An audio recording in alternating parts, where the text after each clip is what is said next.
Waalaikumsalam warahmatullahi wabarakatuh. Selamat pagi, selamat bergabung di podcast Kalikajar Edukasi Online Puskesmas Kalikajar 1.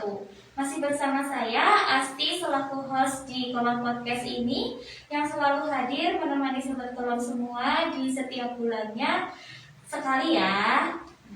Untuk episode kali ini kami menghadirkan dua orang narasumber, yaitu yang pertama ada Dr. Andre. Boleh menyapa sobat kelon yang ada di rumah? Selamat pagi sahabat kelon, Mbak Asti sama Mbak Rifna. Kita berjumpa lagi di hari ini. Ya, lalu di sebelahnya ada Ibu Rifna. Boleh memperkenalkan diri Bu Rifna dengan sobat kelon semuanya? Selamat pagi sobat kelon, sampai berjumpa kembali. Perkenalkan saya Rifna, konselor HIV di Puskesmas Kalikajar 1. Iya, kalau dengan Dr. Andre sudah sering ketemu. Ya. Kalau Ibu Rifna ini baru sekali ada di depan layar di kolom podcast ini. Biasanya ada di belakang layar. Iya. Lalu untuk episode kali ini spesial sekali. Yang ibu-ibu ini memakai baju adat kebaya untuk memperingati Hari Ibu yang tepat pada hari ini tanggal 22 Desember tahun 2022. Kami ucapkan selamat Hari Ibu Perempuan Berdaya Indonesia Jaya. Ya. Tema kelon podcast pada hari ini kebetulan tadi sudah diperkenalkan Bu Rifna, yaitu sebagai konselor HIV/AIDS di Puskesmas Kalikajar 1. Temanya adalah satukan langkah cegah HIV, semua setara akhiri AIDS, di mana pada tanggal 1 Desember merupakan Hari AIDS Sedunia.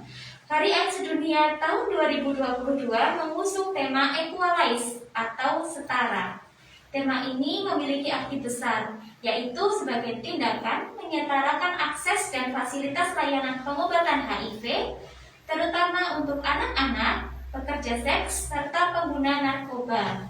Itu artinya tema Equalize ini menuntut adanya undang-undang atau kebijakan yang mengatur stigma dan eksklusi yang dihadapi pengidap HIV. Dengan demikian, kehadiran mereka bisa dihormati dan diterima dengan layak oleh publik. Seperti itu.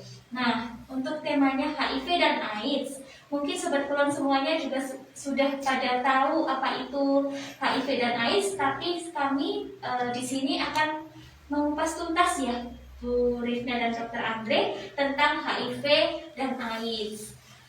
Dengan Dr. Andre sendiri, apakah yang dimaksud dengan AIDS sendiri, Pak Dokter? Ya, terima kasih Mbak Asti. Sebelum masuk ke pertanyaan, saya ucapkan selamat Hari AIDS Sedunia ya, yang diperingati kemarin tanggal 1 Desember dengan mengusung tema kesetaraan ya. Semoga betul-betul kesetaraan ini bisa bisa dirasakan oleh para penderita HIV maupun AIDS di Indonesia. Kemudian yang kedua, selamat Hari Ibu yang kita peringati pada hari ini. Buat ibu dimanapun, selamat Hari Ibu. Nah, tadi ada pertanyaan apakah itu AIDS. AIDS itu sudah sering kita dengar, HIV atau AIDS itu sudah sangat sering kita dengar. Dan dalam menyambut Hari AIDS Sedunia ini tidak ada salahnya kita merefresh kembali apa itu AIDS. Jadi AIDS itu adalah kepanjangan dari atau singkatan dari Acquired Immunodeficiency Syndrome. Bahasa gampangnya, bahasa mudahnya, sebuah penyakit atau satu penyakit yang ditandai dengan munculnya berbagai gejala. Jadi penyakit ini ditandai dengan banyaknya gejala yang diakibatkan oleh rusaknya atau menurunnya fungsi kekebalan tubuh, Mbak. Jadi kalau kita bicara sindrom, karena akhiran AIDS itu ada sindrom, itu menandakan bahwa penyakit ini ditandai tidak hanya satu gejala, tapi ada lebih dari satu, bahkan banyak gejala. Jadi gejala apa yang menyertai itu adalah gejala yang mengikuti rusaknya atau menurunnya sistem kekebalan tubuh. Begitu Mbak Asti? Oh ya, jadi AIDS itu disebabkan oleh menurunnya kerusakan gangguan di sistem kekebalan tubuh. Lalu penyebab dari AIDS ini apa? Ya, jadi antara HIV dan AIDS ini memang tidak bisa dipisahkan ya. Kayak lagu campur sari judulnya yang tak terpisahkan itu, jadi Cinta tak terpisahkan. Jadi ya. dua penyakit ini saling beriringan karena AIDS itu disebabkan oleh virus HIV, Human Immunodeficiency Virus ya. Jadi penyebab dari AIDS ini adalah virus-virus HIV. HIV ini merupakan retrovirus yang memang menyerang sistem kekebalan tubuh. Jadi tahap awal orang terkena AIDS itu tidak langsung AIDS, tapi HIV dulu, maksudnya virus HIV dulu, setelah sekian tahun baru muncul AIDS. Jadi penyebabnya adalah HIV. HIV dulu, baru AIDS. Nah, berarti bisa diambil kesimpulan bahwa HIV dan AIDS itu berbeda ya Pak? Berbeda, ya. Dua buah keping tapi berbeda. Nah, biasanya kalau mungkin di sobat-sobat kelon yang di luar sana mengetahuinya itu HIV dan AIDS itu sama. Iya, berbeda. Ternyata berbeda. Lalu untuk apakah ada stadium-stadium yang ada di penyakit AIDS? Iya. Jadi sebelum kita masuk ke stadium penyakit AIDS, Mbak, jadi tadi sudah saya sampaikan bahwa AIDS itu pasti didahului oleh HIV dulu. Iya. Jadi kalau tanpa gejala itu stadiumnya namanya stadium HIV. Tapi kalau sudah muncul lebih dari satu gejala itu masuk ke AIDS. Secara teori dari HIV ke AIDS itu butuh waktu 8 sampai, ada yang bilang 10 tahun, ada yang bilang sampai 15 tahun. Tergantung kondisi tubuh seseorang, kebugaran seseorang. Itu juga sangat mempengaruhi. Jadi tadi berkaitan dengan antara HIV dan AIDS memang sebuah seiring sejalan ya. HIV dulu, kemudian baru AIDS. Kemudian AIDS itu sebenarnya dibagi-bagi 4 stadium, Mbak. Stadium pertama itu kalau bahasa kami, bahasa medis itu bilangnya asimptomatik. Asimptomatik itu tanpa gejala. Nah, biasanya stadium ini tidak disebut sebagai stadium AIDS, tapi masih stadium HIV karena belum muncul gejala. Kemudian yang kedua adalah stadium 2. Stadium 2 itu sakit ringan, Mbak. Sakit ringan. Biasanya paling sering menyerang saluran pernafasan atau saluran pencernaan, biasanya juga masih belum multiple organ, jadi hanya 1-2 organ saja yang terkena. Biasanya paling sering muncul ada sariawan, kalau di saluran makan, di mulut sampai tenggorok, kemudian ada diare kronis, tidak sembuh-sembuh, tapi praktis kondisi pasien masih sehat ya, karena itu masih stadium ringan. Kemudian yang kedua namanya stadium sedang atau stadium 3, itu stadium sedang. Biasanya masih 3 organ yang terkena ya. Ada 3 organ yang muncul gejalanya, bisa muncul diare kronis, bisa muncul TBC, bisa muncul jamur di mulut, itu biasa stadium sedang. Dan kondisi pasien pun masih sedang-sedang saja ya. Sakit tapi belum berat, ringan tidak, berat tidak. Kemudian yang terakhir ini yang memang paling fatal adalah stadium 4, itu sakit berat. Biasanya ada lebih dari 3 organ yang terkena. Contoh, mungkin dia ada radang selaput otak, kemudian secara bersamaan juga muncul TBC paru, muncul juga bersamaan juga ada keluhan hepatitis, muncul juga bersamaan dengan diare kronis. Nah, ini yang bisa menyebabkan fatal adalah di stadium 4, Mbak. Jadi stadium 1 ringan, stadium 1 asimptomatik, stadium 2 ringan, stadium 3 sedang, stadium 4 berat. Itu stadiumnya seperti itu. Berarti yang misalkan penderita HIV atau penderita AIDS yang sudah mencapai di stadium 4 itu bisa mengakibatkan kematian. Ya, jadi sebetulnya tidak ada stadium 4, Mbak, kematian. Stadium 3 pun juga bisa menyebabkan kematian. Tinggal lihat juga daya tahan tubuh dia, berapa kadar level kekebalan tubuhnya dia. Jadi paling bagus itu pasien ditemukan pada stadium HIV, Mbak. Karena pada stadium HIV itu belum ada gejala. Praktis kalau ada pasien belum ada gejala, dimungkinkan daya tahan tubuhnya masih bagus daripada ketemu di stadium AIDS karena sudah muncul gejala. Jadi harus mengobati, juga ada 2 pengobatan, harus mengobati HIV-nya, kemudian juga harus mengobati gejala penyertaan yang saya sebutkan tadi. Jadi untuk sobat kolon semuanya, Ternyata AIDS itu ada 4 stadiumnya. Yang pertama tadi asimptomatis, yang kedua itu ringan, ketiga sedang, dan 4 itu berat. Untuk gejalanya sudah tadi. Lalu untuk cara penularan HIV atau AIDS ini ke orang lain itu melalui apa saja, Pak? Ya, kata kuncinya Bapak Ibu semua, sahabat kelon semua, bahwa kapan kita bisa terkena atau produk apa yang bisa menularkan itu sebetulnya mudahnya ada 3. Yang pertama itu adalah cairan tubuh baik dari laki-laki maupun perempuan ya. Mohon maaf saya sebutkan saja bahwa kalau laki-laki itu yang sangat menularkan adalah sperma, kemudian kalau perempuan adalah cairan vagina, kemudian yang kedua adalah darah dan produknya ya, kemudian yang ketiga ASI, air susu ibu. Jadi 3 itu yang memang sumber penularan dari seseorang yang positif HIV. Jadi 3 hal tersebut untuk yang paling tinggi risiko penularan cairan tubuh laki-laki maupun perempuan, kemudian darah dan produknya, kemudian yang terakhir adalah ASI.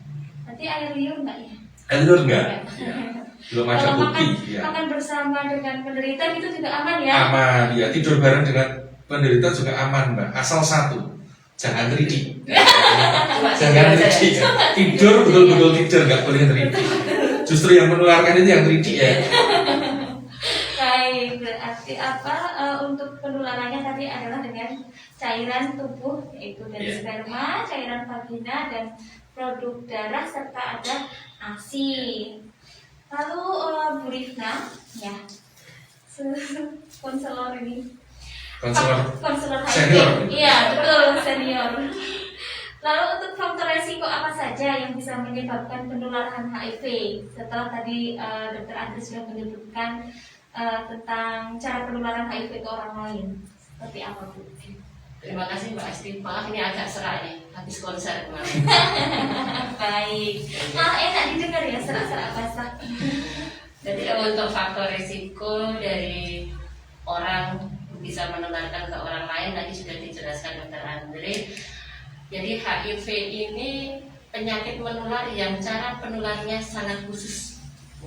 Jadi tidak seperti yang lagi dengar kemarin COVID kita duduk bareng di sini ngobrol bisa menular. Tapi kalau HIV itu tadi hanya cairan-cairan spesial aja yang bisa menularkan, jadi cara-caranya itu khusus. Jadi untuk yang pertama cairan tubuh, berarti yang bisa menularkan adalah dari hubungan seksual.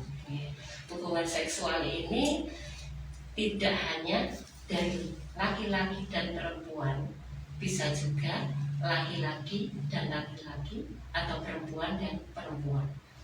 Kita lebih waspada untuk zaman sekarang ini. Mungkin dulu kalau Mbak Asti jalan sama cewek akrab banget gitu udah biasa. Terus Mas Bagas misalnya sama cowok ke sana kemari, ke kamar, jalan kemana, nginep bareng, itu sudah biasa. Tapi kalau sekarang kita sudah harus lebih waspada lagi, karena cara penularan bisa melalui hubungan seks antara laki-laki dan laki-laki, dan saat ini tren semakin meningkat. Makanya tadi dari tema kita untuk setara mengakhiri AIDS, mari kita semua peduli bahwa kita itu punya kepentingan yang sama, punya hak yang sama untuk mencegah penularan AIDS ini, penularan HIV ini. Dari anak muda, dari orang tua, itu semua punya kontribusi. Anak muda menggunakan cara yang benar, berperilaku yang benar. Setelah kita informasikan, kita tahu nih cara penularan HIV itu bisa melalui hubungan seksual. Mari kita lakukan hidup sehat, berperilaku yang benar. Terus hubungan seks laki-laki dan perempuan. Kalau laki-laki dan perempuan suami istri dan biasanya Andri lazim ya. Tapi jangan suami dan istrinya istri orang ya, itu yang gak lazim. Yang lanjut suami istri pasangan sendiri ya. Nah itu jadi ada cara setia pada pasangannya. Jadi hanya dengan pasangannya. Terus untuk cara yang tadi dari darah itu berarti melalui apa ya kalau darah? Bisa melalui penggunaan narkoba, penggunaan jarum suntik secara bersama-sama. Jadi biasanya kalau mungkin kalau penggunaan narkoba sudah happy bareng kayak gitu, terus penggunaan jarum suntiknya secara bersama-sama, salah satu di situ ada yang tertular HIV akan menularkan semuanya. Orang nyarat ya? Orang nyarat. Satu untuk semua. Kalau narkobanya udah mahal, merusak raga, terus nggak nyala juga, akhirnya tambah penyakit-penyakit yang lain. Itu salah satu yang menularkan yang kita bahas di sini, HIV. Mungkin ada penyakit-penyakit lain dari produk darah yang bisa menular ke orang yang lain. Terus juga tato. Oh, tato. Iya, tato, penggunaan tato atau pemakaian tato yang tidak steril ya. Jadi alatnya sesudah digunakan orang lain yang terinfeksi HIV digunakan orang yang lain. Karena saat tato itu kan tidak ada cek HIV sebelumnya ya. Betul. Jadi orang yang dicek di tato tadi terinfeksi HIV atau tidak diketahui. Oh ternyata digunakan untuk mentato orang yang lain, ada produk darah yang menempel di situ bisa menularkan ke orang lain. Ya. Terus kalau dulu itu transfusi itu kemungkinan bisa, tapi untuk sekarang sudah dilakukan screening lebih dalam lagi. Jadi kalau produk darah sebelum ditransfusikan ke orang lain akan di screening, dicek ada penyakit menularnya enggak. Di situ diantaranya kalau ada terinfeksi virus HIV maka produknya akan disingkirkan. Jadi tidak dilakukan atau tidak dilanjutkan untuk transfusi ini. 1, 2 tadi ya Mbak Asti. Terus yang ketiga tadi dari ASI. ASI itu bisa menularkan. Jadi kalau ASI itu menularkannya hanya dari seorang ibu ke anak. Mungkin ya dari seorang ibu ke bapak ya. Karena yang pasti hanya anak ya. Tapi bisa loh. Mungkin bisa ya betul. bisa sih. Main Pak Andre. Jadi dari seorang ibu ke anaknya. Makanya sekarang sudah banyak program, ada namanya program PPIA, program pencegahan penularan dari ibu ke anaknya. Maka ibu hamil akan dideteksi lebih dini, seandainya ditemukan akan dilakukan tindak lanjut supaya tidak menularkan ke anaknya. Dan itu akan dipersiapkan seperti apa nanti proses persalinannya, seperti apa nanti anaknya. Jadi kadang dulu yang penting sudah bersalin dengan seks cesarean sudah segitu. Terus anaknya sudah nggak pernah diperhatikan lagi. Padahal harusnya ada follow up lagi setelahnya. Itu kita perlu belajar bareng, perlu pemahaman ke semuanya supaya kita bisa mengakhiri AIDS ini secara bersama-sama. Terima kasih.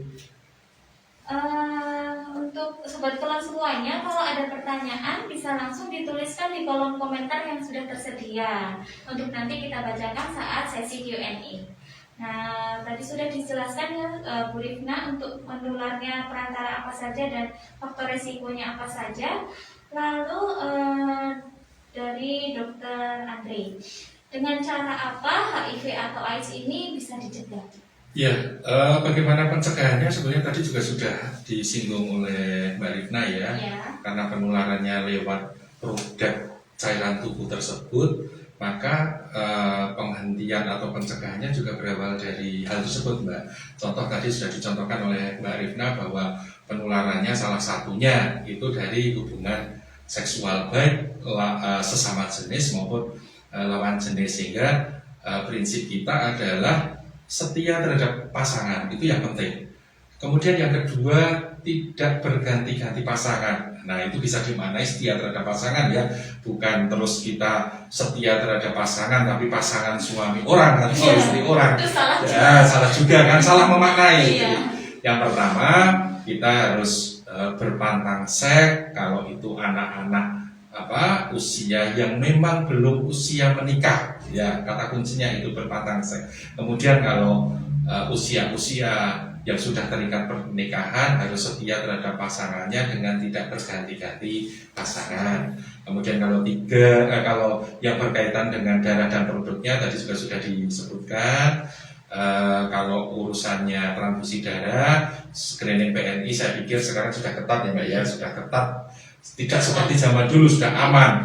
Cuman yang tadi juga disinggung kaitannya dengan pengguna narkoba suntik ini juga harus berhati-hati untuk tidak menggunakan jarum atau spet secara bergantian. Kemudian kalau yang tadi hobi tato, karena tato itu adalah seni, itu juga betul-betul harus hati-hati karena sama dengan memindahkan produk darah ke orang lain. Mungkin itu Mbak, jadi apa-apa yang bisa kita lakukan, intinya bahwa kita tidak usah neko-neko, tidak usah melakukan sesuatu yang memang itu tidak digariskan selaku kodrat manusia. Itu mungkin Mbak. Tetap ada di jalan yang lurus. Ya. Jangan iya. Lalu apakah HIV dan AIDS ini dapat menimbulkan komplikasi penyakit lainnya? Yang tadi sudah disebutkan Dr. Andre ya di awal. Jadi ada gejalanya di stadium 3, ada menyerang 3 organ. Dr. Andre. Jadi gini Mbak, bisa kita bayangkan tubuh kita itu tanpa daya tahan sama sekali. Pada orang normal, kalau kita ukur daya tahan tubuhnya biasanya adalah yang diukur adalah CD4, CD4 dan CD8 nanti hasilnya dibandingkan. Tapi paling banyak dilakukan adalah pemeriksaan CD4-nya, CD4-nya ya. Itu pada orang normal itu paling tidak ada kandungan di tubuh kita itu ada yang literatur menyebutkan 700, ada yang 800 sampai 1000 atau sampai 1500 Mbak. Pada orang-orang dengan HIV itu mungkin masih di kisaran di bawah itu tapi masih aman. Banyak juga yang di atas 250, di atas 400 sampai 500. Nah, pada orang yang sudah stadium AIDS, Mbak, itu bahkan bisa di bawah 250, bahkan bisa di bawah 50. Itu untuk sistem kekebalan ya Mbak ya. Coba bisa dibayangkan orang tanpa kekebalan. Penyakit apapun yang masuk, kita kan tahu ya Mbak, penyakit itu yang bikin masalah itu satu virus, bakteri, parasit, kemudian jamur, protozoa dan lain sebagainya. Itu sebagai penyebab dalam ilmu kesehatan kan seperti itu ya. Itu penyebab penyakit. Bisa dibayangkan orang tanpa kekebalan tubuh atau dengan kekebalan tubuh yang sangat rendah, penyakit itu atau penyebab penyakit itu masuk, mau seperti apa kejadiannya? Hampir semua gejala pasti akan muncul. Ya, jadi bisa dibayangkan orang dengan kekebalan tubuh, kemudian penyebab penyakit masuk, yaitu nanti akan menimbulkan AIDS, menimbulkan sindrom karena akan banyak sekali keluhan seperti itu.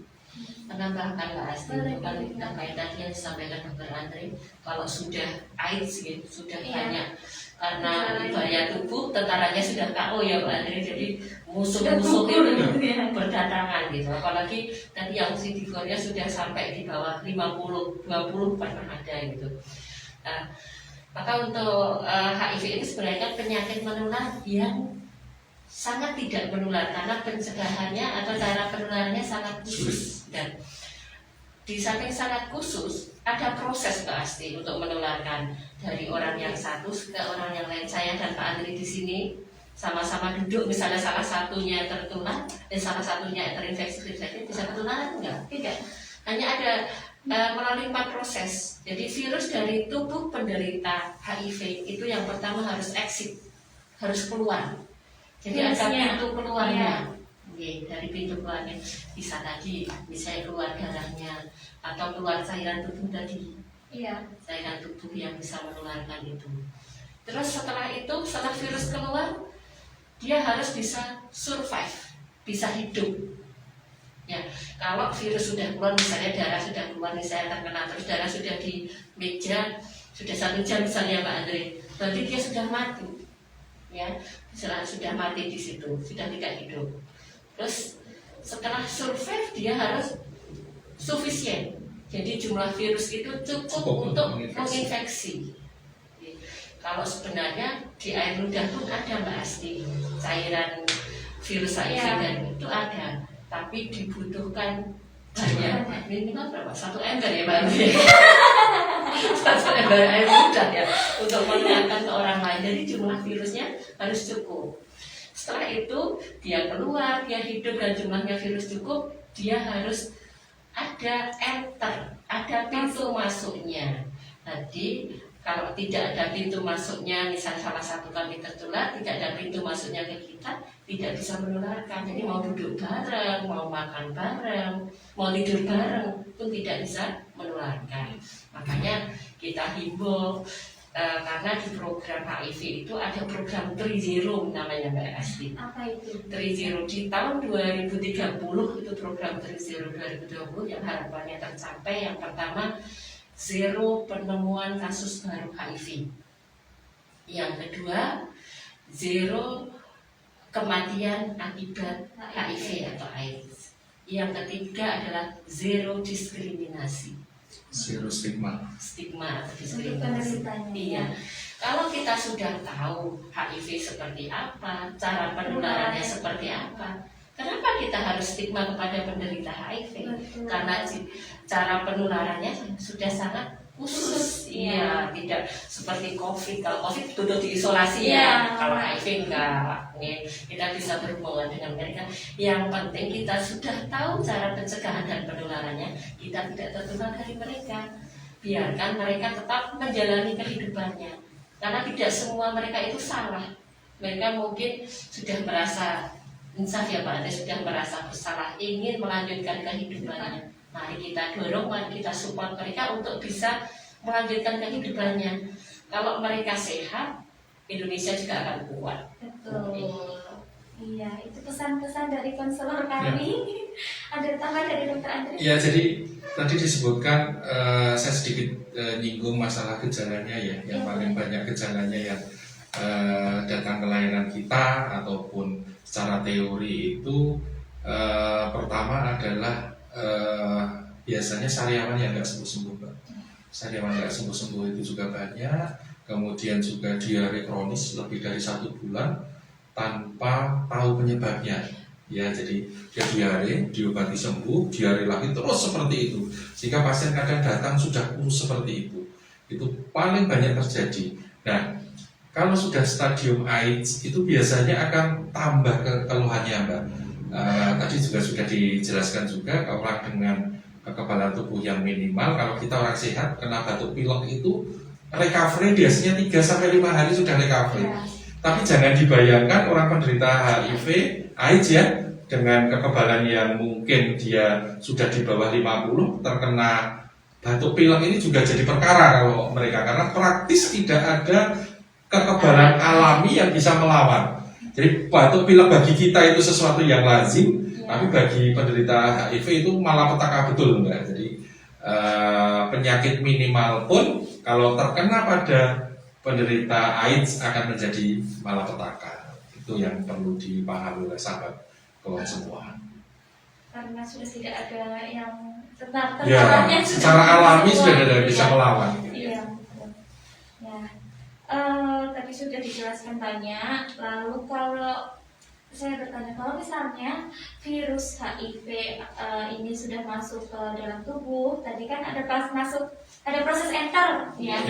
Nah, perjalanan virus itu masuk ke dalam tubuh kita, apakah langsung periode HIV kan tidak ada gejala ya. Jadi untuk ada gejalanya itu membutuhkan waktu berapa lama? Ya, jadi kalau kita bicara HIV itu sebetulnya kita harus juga bicara tentang periode jendela, Mbak. Jadi periode jendela itu sebuah rentang waktu atau masa yang dimulai ketika virus tersebut masuk ke dalam tubuh kita sampai dia bisa terdeteksi oleh laboratorium antibodinya, Mbak. Itu namanya periode jendela. Itu waktunya 2-3 bulan, bahkan ada yang menyebutkan 3-6 bulan, tapi rata-rata kita ambil 2-3 bulan. Nah, pada masa itu, pada orang dengan HIV itu jangan salah, Mbak. Orang nggak akan tahu kalau dia positif HIV, karena tidak ada tanda-tanda yang spesifik pada periode HIV. Bahkan pada penderita AIDS pun gejalanya itu yang tadi saya sebutkan itu juga tidak khas punya mereka.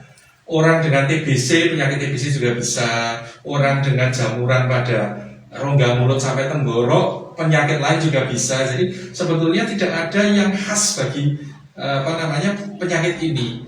Nah, cuman pada penderita HIV walaupun secara laboratorium itu belum tegak diagnosisnya, kalau dia sudah terinfeksi dia bisa menularkan. Nah ini yang bahaya, Mbak. Jadi secara kasat mata dia masih sehat karena masih dalam stadium HIV, tapi sebetulnya dia punya risiko untuk menularkan kalau dia memang punya perilaku atau faktor risiko untuk menularkan. Jadi perlu hati-hati sekali, Mbak Asti. Itu yang perlu diwaspadai ya, sobat Kulon semuanya. Jauhkan seks bebas dan perilaku hidup yang sehat untuk tetap melindungi kita dari ancaman virus HIV dan tetap waspada untuk berhubungan mau sejenis dan lawan jenis gitu ya. Lalu apakah HIV dan AIDS ini bisa disembuhkan, Bu Rikma atau Pak Andre? Bu Rikma. Untuk HIV dan AIDS sampai saat ini belum bisa disembuhkan. Tapi sudah ada obat untuk menekan jumlah virus. Jadi virus tadi kan virus itu pinter ya Pak Ade. Virus itu di dalam tubuh itu akan mengkopi cetak di dalam, jadi semakin banyaknya. Yang tadinya satu bisa sampai beribu-ribu di dalam tubuh. Dan sekarang sudah ada obat. Obat itu bisa tersedia kalau di Puskesmas Gajah 1 juga sudah ada. Jadi sudah ada pelayanan PDB. Kita sejak tahun 2018 ya, untuk mengobati. Kalau untuk mendeteksi 2000 berapa ya? 2013 2014 ya? 2013 untuk tesnya.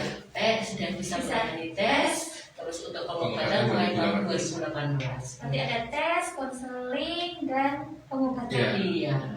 Jadi sampai saat ini makanya harapannya seperti yang tadi disampaikan Dr. Andri, penemuan itu pada stadium HIV. Jadi penanganannya hasilnya akan lebih bagus. Kalau sudah stadium AIDS, prosesnya akan panjang karena kita harus menangani penyakit-penyakit penyerangnya, itu harus kita obati juga. Jadi risiko ke orangnya, jumlah minum obat yang diminumnya juga banyak gitu. Tapi kalau stadium awal, stadium HIV, maka hanya kita memberikan obat ARV-nya saja, sehingga biasanya responnya akan lebih cepat. Jadi pelayanannya sekarang sudah didekatkan. Ini termasuk dari tema tadi Mbak Asti untuk hari ini, setara. Jadi supaya semua bisa mengakses dan pelayanannya didekatkan. Untuk pelayanan di Puskesmas Karikajaya 1 bisa setiap hari apa Bu untuk HIV-nya? Untuk pelayanan PDB setiap hari kerja pasti. Berarti Senin sampai Sabtu ya. Jam pelayanan. Ya nanti kalau ada yang membutuhkan bisa DM di Instagram, bisa Puskesmas nanti tanya-tanya. akan dikasih kontak personnya. Iya. Bisa dengan Dokter Andre, bisa dengan saya juga. Iya, jangan dengan saya. Lalu tadi kan dijelaskan juga harus di stadium HIV. Nah, kapan waktu yang tepat untuk dilakukan pengecekan laboratorium pemeriksaan? Ya, jadi kapan dilakukan itu kalau kita merasa ada faktor risiko di dalam tubuh kita, Mbak. Tadi faktor risiko sudah saya jelaskan, sudah dijelaskan Mbak Rina juga. Ketika kita menjumpai faktor risiko, sebaiknya segera datang ke layanan kesehatan, salah satunya ke Puskesmas Karikajaya untuk bisa dilakukan tes sukarela HIV. Karena tadi juga sudah berkali-kali dan sudah diulang-ulang, ketemu pada stadium HIV akan jauh lebih bagus daripada stadium AIDS. Tadi faktor risiko sudah dijelaskan ya. Contoh, kita bepergian, mungkin pinarak mana, kemudian tidak sesuai dengan pasangan, setelah itu insaf, kan berarti kita punya faktor risiko tidak setia dengan pasangan. Nah itu bolehlah datang ke tempat kita, nanti kita bantu untuk cek cek sukarela untuk HIV. Prinsip ketika kita ada faktor risiko silakan datang seperti itu. Silakan datang aja ke Puskesmas Karikajaya. Nanti kalau memang ada faktor risiko akan diarahkan ketemu dengan konselor. Nah nanti setelah ketemu konselor ini sampaikan apa adanya. Ya, terbuka. Terbuka, ya, karena ini akan menentukan proses selanjutnya, ya Pak Ya. Andi. Kalau teman-teman yang hadir ini tidak terbuka, kita akan kesulitan nanti Ya, proses karena kita harus selanjutnya. menggali, Mbak ya, Iya. menggali faktor risikonya. Jangan khawatir, untuk kerahasiaan kita Nah. sudah terlatih, Teruji. ya sudah terlatih di sini. Jadi tetap akan menjaga Privasi. privasi atau kerahasiaan pasien. Jangan khawatir. Iya. Sesuai dengan ini ya, Mutu. tata nilai kita. Iya. Foto tata Tata nilai. nilai kali kajar, iya. Kita masuk sesi pertanyaan. Apakah sudah ada pertanyaan yang masuk dari sobat kolon semuanya?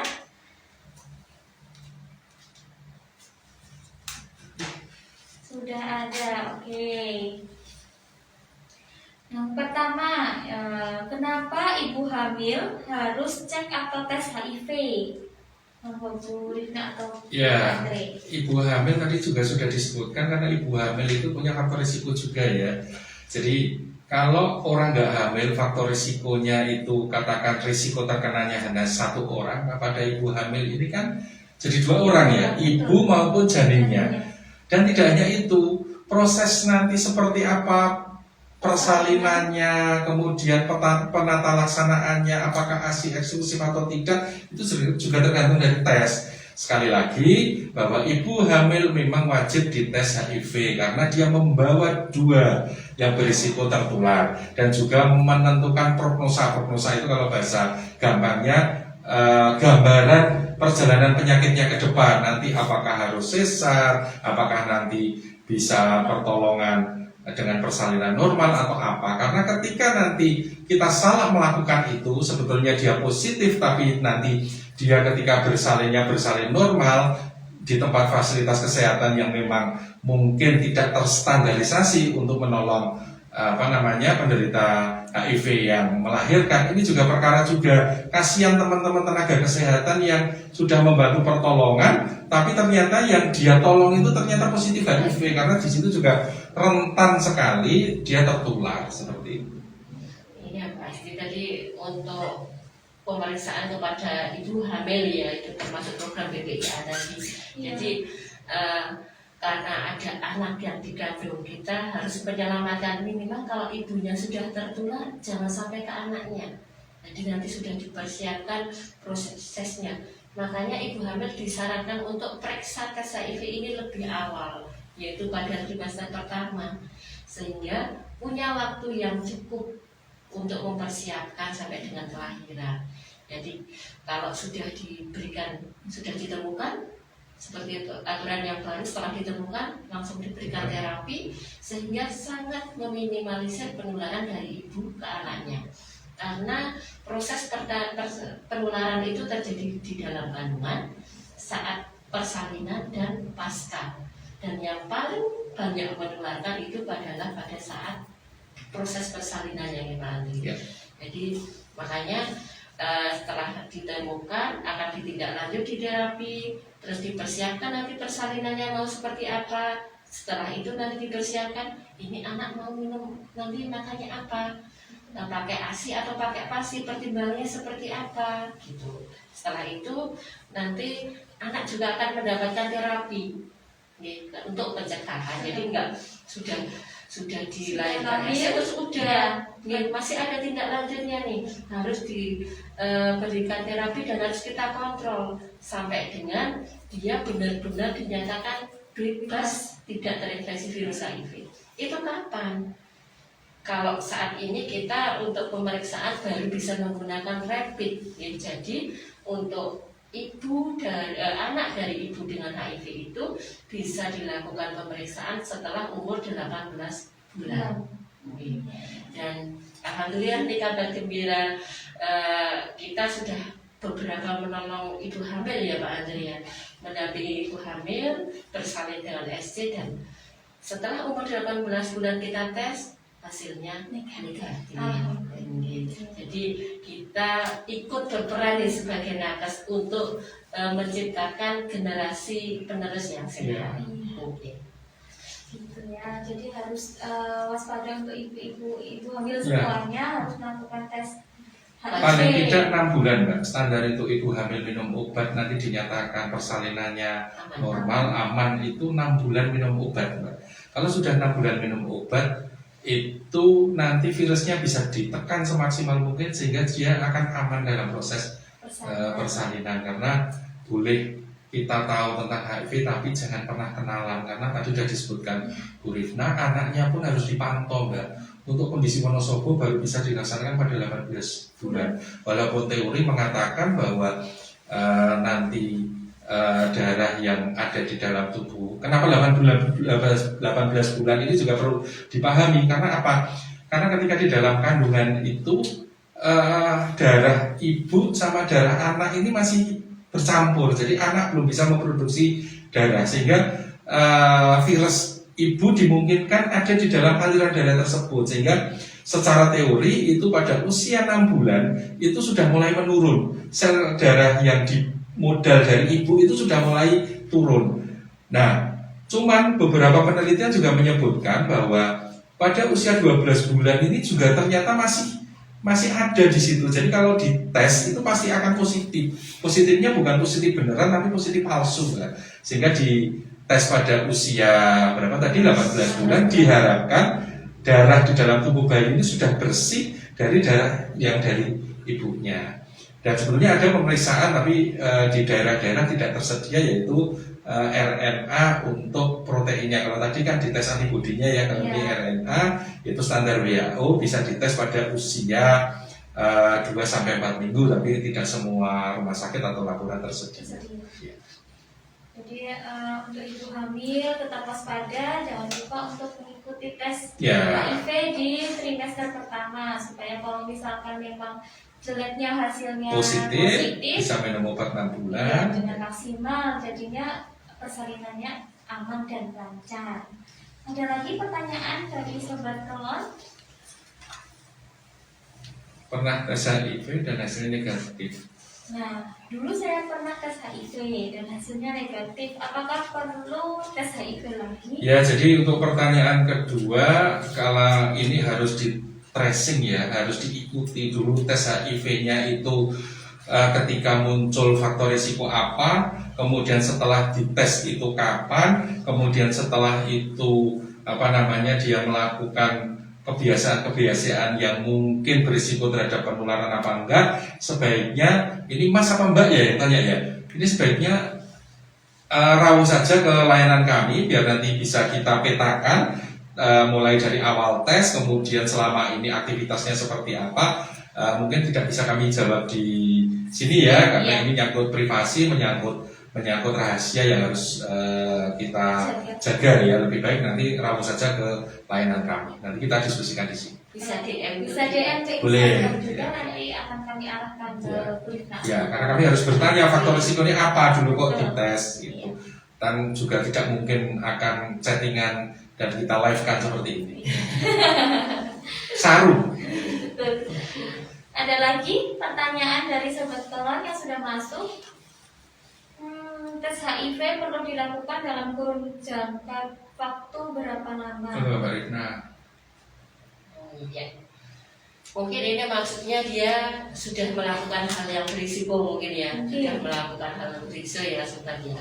Setelah itu kapan sih harus tes dilakukan tes? Tadi sudah dijelaskan Dokter Andre, ada waktu minus period. Tapi begitu jenengan melakukan hal yang berisiko, segera datang ke fasilitas pelayanan kesehatan yang terdekat. Bisa datang di Puskesmas Kalikaja 1. Nanti ketemu dengan kita akan lakukan konseling pretest. Nanti yang kita akan ngobrol, kita akan diskusi ada faktor risiko apa sih dari panjenengan itu, terus berisikonya mulai dari kejadiannya sampai sekarang sudah berapa lama. Nanti bisa dilakukan tes. Kalau ternyata hasil tes pertamanya itu negatif, masih ada kemungkinan tadi minus period. Nanti dari kami konselor akan menyarankan kepada sobat untuk tes ulang. Nanti akan kita jadwalkan kapan jenengan perlu tes ulang lagi. Jadi jangan ragu sobat kelon semua, misalnya nih merasa berisiko entah dari tadi apa yang sudah jelaskan, entah dari tato atau dari hal apa yang meragukan, silahkan datang ke kita. Iya, nanti akan kita diskusi, kita ngobrol bareng, jangan takut untuk kerahasiaan, tetap kita jaga. Kita akan kita kawal dengan sampai dengan hasilnya negatif, misalnya benar-benar negatif nih, gimana jenengan untuk bisa tetap negatif.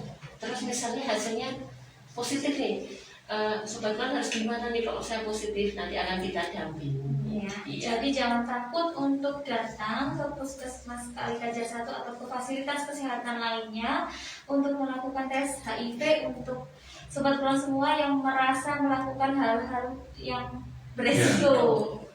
Cuma tadi sama Bu Rina sudah disebutkan ya, tes di rentang waktu Windows period. Ketika dites itu juga jangan latah teman-teman sobat. Ketika tes juga harus menghentikan semua faktor risikonya. Ketika umpamanya sobat kelon ada yang tes hari ini, ya kemudian hasilnya negatif, akan kita atur kembali lagi dalam rentang waktu Windows period. Tapi selama menunggu dia datang lagi untuk dites, jangan melakukan aktivitas apapun yang itu menjadi faktor risiko HIV. Kalau itu diulang, ini Windows period tidak akan selesai, nanti mundur terus. Karena betul-betul secara gampangnya ketika kita tes di masa window period ini betul-betul harus clear, harus clean, harus bersih. Jadi hasil tesnya tersebut kalau memang positif betulan, bukan positif palsu, ataupun ketika negatif juga jangan sampai negatif palsu seperti ini. Termasuk jajan gitu ya Pak Andri. Ya.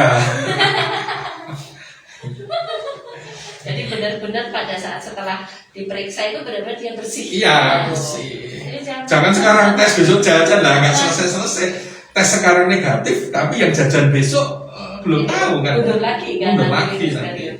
Jadi gambarannya itu kalau hari ini negatif menggambarkan aktivitas berisiko itu ke belakang ya. Tapi ketika di sela-sela itu dia jajan, ya kita nggak tahu sebetulnya dia positif apa negatif nantinya. Jadi nggak akan selesai. Jadi mempengaruhi hasil tesnya nanti. Iya, dan sama kok menderita HIV AIDS ya Mbak ya, minum obat seumur hidup ya, harus seumur hidup karena tadi sudah disebutkan belum ada obat untuk menyembuhkan, bisa mengendalikan, sama dengan penderita yang lain. Sobat kelon yang mungkin punya keluarga diabetes juga sama, minum obat seumur hidup. Kemudian yang punya hipertensi juga sama, nggak ada bedanya. Bahkan penyakit ini tadi sudah disebutkan sulit sekali menularkan dibandingkan dengan hepatitis B, dengan penyakit tipoid katakan yang terbaru penyakit COVID ini sangat mudah menularkan. Jadi sebetulnya benar ini tadi apa namanya tema AIDS di tahun ini kesetaraan ya, setara untuk semua. Iya. Terima kasih Pak Andri dan Dok. Masih ada pertanyaan? Yang sudah menjawab pertanyaan, ada lagi Masih ada? pertanyaan? Cara untuk pencegahan agar tidak tertular HIV atau AIDS jika berinteraksi dengan penderita. Tadi sudah dijelaskan Pak Andre. Ya, Nah, silahkan bergaul, silahkan berduaan, silahkan tidur bareng, tidak boleh terisi. usil. Betul. Karena hanya cairan tubuh yang bisa menular spesial. Ya, hanya itu yang bisa menularkan. Kalau Tidur bareng aman, dahar bareng bergantian gelas aman. Kemudian apa lagi? Cium, jangan itu cipika-cipiki ya, bukan ciuman, cipika-cipiki. Kadang ada yang berenang bareng gitu. Ya, aman. Karena berenang itu misalnya, saya juga ya Pak ada jalan yang Ya. di kolam renang ya.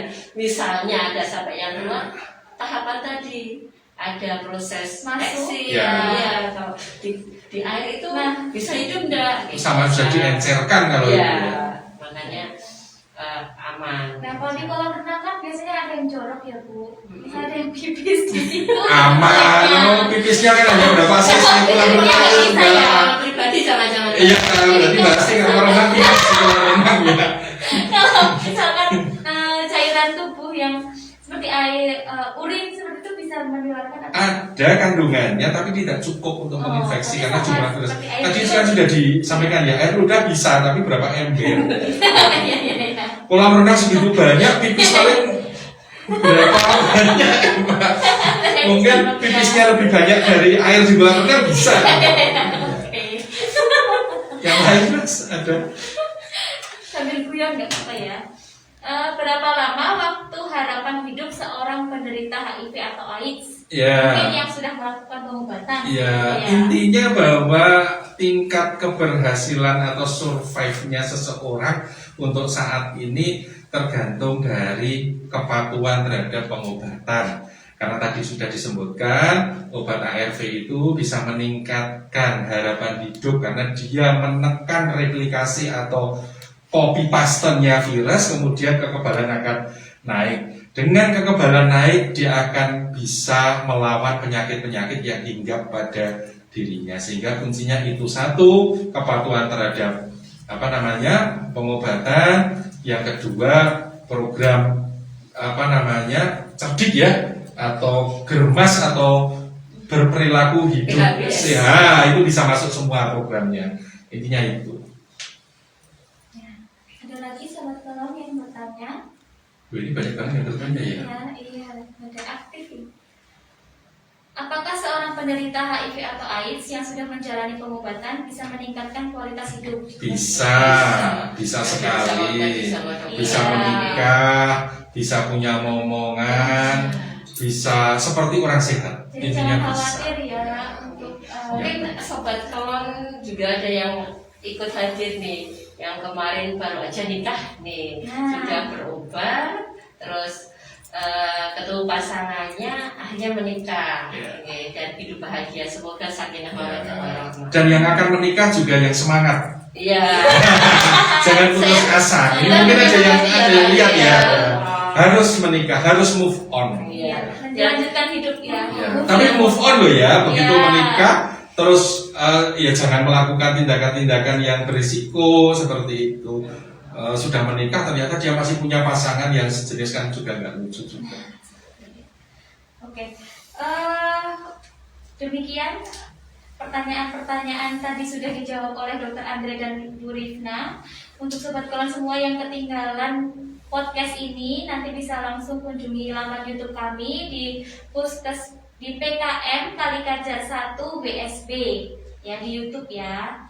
Untuk bisa juga diakses di Instagram kami yang di live IG. Dari Dr. Andre dan Bu Rifna, apakah ada pesan-pesan untuk sobat kelon semua yang ada di rumah? Ya, mungkin dari saya, sahabat kelon semuanya, tidak usah galau, tidak usah malu, tidak usah ragu. Seandainya sahabat kelon semua ada yang merasa punya faktor risiko, silakan rawuh di Puskesmas Kalikajar 1. Saya sebagai konselor dan Mbak Rifna sebagai konselor siap dan bangga melayani sobat kelon semuanya. Baik, dari Bu Rifna? Dari saya, untuk teman-teman yang masih sehat, mari kita berupaya untuk mencegah penularan HIV. Untuk sobat-sobat yang sudah terinfeksi, tetap semangat, rajin berobat, kita semua pasti bisa untuk sehat. Iya, go ahead kalau anak gaul. Oh iya. Moving forward ya, jangan melihat ke belakang tapi melihat ke depan gitu. Terima kasih Dr. Andre dan Bu Rifna yang sudah menjadi narasumber di Kelon Podcast pada penghujung tahun ini. Tutup tahun ya ini ya. Jadi kita bertemu. Berarti bulan Januari temanya tahun baru. Boleh tuh, bisa.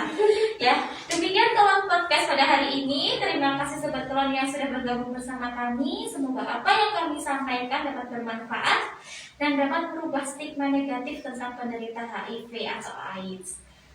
Ya, sampai jumpa di tahun depan. Wassalamualaikum warahmatullahi wabarakatuh. Waalaikumsalam.